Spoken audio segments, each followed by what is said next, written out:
பிப்ரவரி 6ஆம் தேதிக்குரிய அனுதின பரலோக மன்னா.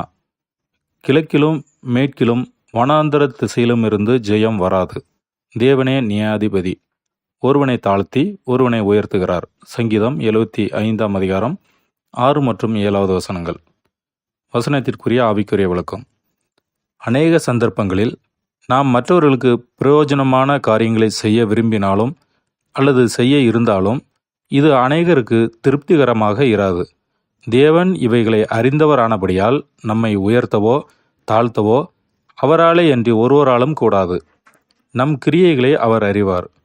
வாஞ்சையுள்ளவர்களை ஊக்கமுள்ளவர்களாகவும் விழிப்புள்ளவர்களாகவும் தேவனுடைய சித்தத்தை மனப்பூர்வமாய் செய்யவும் பலனளிக்கிறார்.